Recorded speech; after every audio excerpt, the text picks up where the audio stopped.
Assalamualaikum warahmatullahi wabarakatuh.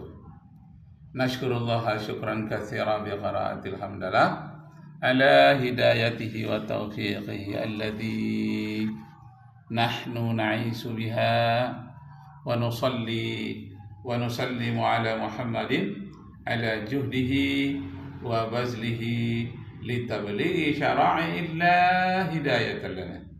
Amma ba'du, askurukum syukran jazila ala masa'idatikum bil huduri fi hadzal fasli. Sawfa syirru alaikum khutbati ala al-fatir ja'ala syai'ul jadid fid din. Ij'al syai'al jadid dinian, ciptakan sesuatu yang baru dalam agama. Yang pertama sekali diciptakan sesuatu yang baru dalam agama oleh Umar bin Khattab. Dia menciptakan sholat tarawih berjamaah. Tidak ada contoh dari Rasulullah. Umar bin Khattab lah pertama kali menciptakan sesuatu suasana yang baru. Tarawih 20 rakaat berimam-imam. Nah, itu yang pertama. Yang kedua, Utsman bin Affan. Dia menciptakan sesuatu yang baru. Azan pada masa Rasulullah hanya satu kali azan. Tetapi di zaman Utsman suasana berubah. Orang banyak, ramai di pasar. Kalau satu kali azan mereka belum mendengarnya. Banyak yang tidak mendengar karena mikrofon belum ada waktu itu. Nah, maka azanlah 2 kali. Pertama, menunjukkan waktu sudah dekat untuk sholat Jumat. Yang kedua, sudah masuk waktunya Jumat. Khatib sudah berdiri di atas mimbar. Iza sa'idal khatibu ala mimbar fala yatakallam wa man yatakallam faqad laghaw minal laghawt. Apabila khatib telah naik ke atas mimbar, kamu tidak boleh berbicara. Siapa berbicara berarti dia telah mengerjakan pekerjaan yang sia-sia. Fala jum'atalah, maka tidak ada artinya atau tidak sempurnalah Jumatnya. Nah, itu bid'ah yang kedua atau daya cipta sesuatu yang baru dalam agama. Yang ketiga, Umar bin Khattab menciptakan kalender Hijriyah. Tidak ada perintah dari Nabi, dari sahabat sebelumnya. Umar bin Khattab menciptakan kalender Hijriyah. Jadi ciptakanlah sesuatu yang baru. Yang tidak boleh menciptakan sholat baru, syahadat baru, puasa model baru, rakaat sholat tandingan dari model baru. Artinya tidak boleh. Tapi kalau hal-hal yang lain dari itu, ciptakanlah sesuatu yang baru yang mirip dengan perguruan tinggi, TK, peringatan Isra Mi'raj, Maulid Nabi, metode Iqra, metode Baghdadiyah. Itu silakan. Walaupun semuanya berkaitan dengan agama, tapi justru itu memperkuat kemurnian agama dan memperkuat syiar agama Islam, termasuk wa may yu'azzim sya'airallah, termasuk orang yang mengagungkan syiar agama Allah. Allahu Akbar. Nah, yang keempat, harus kita ciptakan sesuatu yang baru. Umat Islam di Indonesia menghadapi korupsi karena kita mayoritas di kantor-kantor orang yang korupsi itu, di kantor pajak, di kantor Pertamina, di pendidikan, tadi mana-mana lagi, itu mayoritas umat Islam dan pelakunya pun mayoritas umat Islam. Masya Allah. Terutama yang kecil-kecil lah, mayoritas umat Islam. Tapi kalau yang triliun, yang besar-besar itu mayoritas non-muslim. Nah, karena itu kita ciptakanlah suasana antisipasi dari korupsi itu. Dulu 20 tahun yang lalu saya membuat pantun budaya Melayu anti korupsi, akan tetapi banyak pergeseran sekarang ini hampir-hampir tidak sesuai dengan pantun saya yang lalu, hampir-hampir kadaluarsa. Bunyinya begini: mengapa aku duduk di bangku? Mengapa aku duduk di kursi? Terlalu lama duduk di bangku. Mengapa aku duduk di kursi? Terlalu lama duduk di bangku. Bagaimana aku tidak korupsi? Gaji sebulan habis seminggu. Karena waktu itu saya menyangka orang-orang yang korupsi itu karena gajinya kecil, sehingga dia terpaksa korupsi. Ternyata sekarang yang korupsi itu justru orang-orang yang gajinya besar. Masya Allah, yang gajinya besar, BUMN. Masya Allah, ini ada cuplikan dari Ahok. Apa katanya? Anda berani menghadap pencipta dengan senang, katakan memasuki dunia abadi tanpa merasa berdosa, pengkhianat, munafik beragama. Itu saya minta. Lakukan, berdiri untuk kebenaran, berdiri untuk keadilan, berdiri untuk kejujuran, berdiri untuk kemanusiaan. Itu tuntutan seorang jaksa. Jangan membelokkan keadilan karena ada suap. Dari zaman Nabi itu kalimat itu. Lakukan.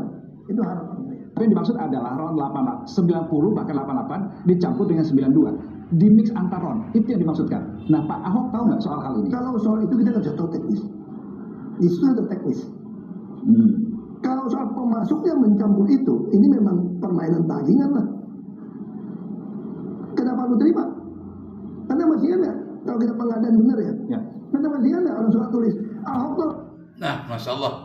Nah, jadi Bapak Ibu Saudara sekalian, perlu kita mengadakan hal-hal yang baru yang berkaitan dengan agama. Rasa pengawasan, rasa memiliki negara ini, rasa ingin memperbaiki negeri ini. Bagaimana korupsi itu jangan terjadi. Nah, satu lagi pantun Melayu saya buat 30 tahun yang lalu. Waktu itu saya masih Widya Iswara, Kemendikbud RI. Nah, saya buat pantunnya bunyinya begini.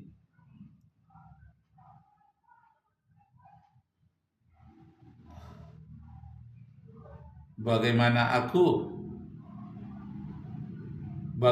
aku tidak di kursi, terlalu lama duduk di bangku. Dahulunya kenapa aku korupsi, gaji sebulan habis seminggu. Kenapa aku naik taksi, karena dioplek banyak yang nakal. Bagaimana aku tidak korupsi, jumlah gajiku tidak masuk akal. Nah, artinya tidak cukup dari bulan ke bulan sehingga terpaksa korupsi. Itu dulu 30 tahun yang lalu. Dan berjalan terus, rupanya itu tingkat dasar, tingkat pertama. Orang korupsi itu karena gajinya tidak cukup. Tapi ada tingkat kedua, ini yang lebih parah, karena rakus. Walaupun gajinya sudah cukup, kedudukannya bagus, kendaraannya dijamin, tetap juga korupsi. Kenapa? Karena kerakusan. Mengapa orang naik taksi? Karena pergi ke muara takus. Kenapa sekarang banyak korupsi? Karena manusia semakin rakus. Nah, kenapa sekarang naik taksi hanya pergi ke muara takus? Mengapa sekarang banyaknya korupsi? Karena begitu banyak orang yang rakus. Nah, jadi apa obat kerakusan ini? Obat kerakusan itu adalah agama, ketakwaan kepada Allah Subhanahu wa ta'ala. Itulah pentingnya puasa. Laisa siyam minal akli wasurbi wa innama siyamu minal lagwi warrufsi. Puasa itu bukan hanya sekedar menahan makan dan minum, lebih jauh dari itu memelihara diri dari ucapan yang kotor dan perbuatan yang keji. Nah, kalau begitu perlu lintisan baru. Ciptakan sesuatu yang baru dalam agama ini, bagaimana anti korupsi. Masya Allah. Mana jalannya? Ciptakan. Karena disuruh oleh hadis Nabi. Man sanna sunnatan hasanatan, man sanna fil Islam sunnatan hasanatan falahu ajruha wa ajrun man amila biha ba'daha. Siapa yang menciptakan sesuatu budaya baru, menciptakan suatu hal yang baru, tapi yang baru itu baik, maka orang yang menciptakan sesuatu yang baru itu mendapat pahala di sisi Allah, dan mendapatkan pahala juga orang yang mengikuti sesudahnya, walaupun dia sudah meninggal.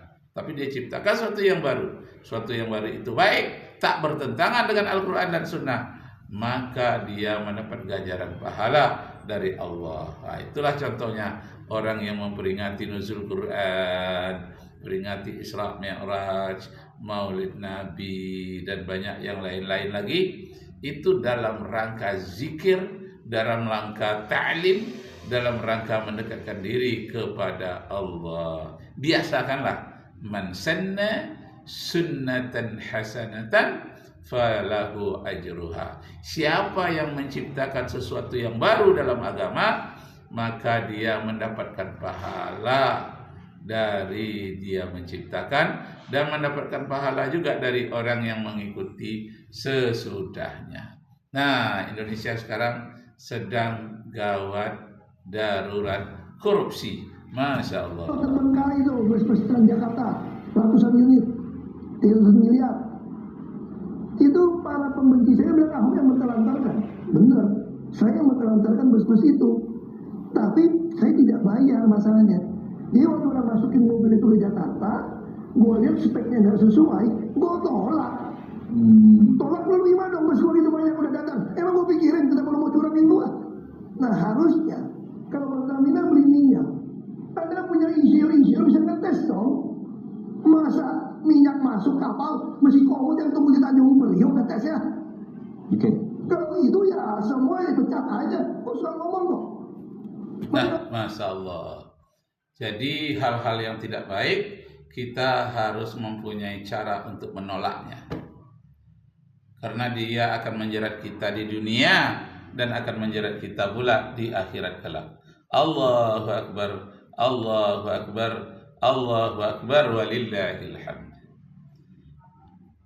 Allahu Akbar, Allahu Akbar. Kemudian menangkap 2 tersangka baru terkait kasus dugaan tindak pidana korupsi dalam tata kelola minyak mentah dan produk kilang pada PT Pertamina Persero Subholding dan kontraktor kerjasama.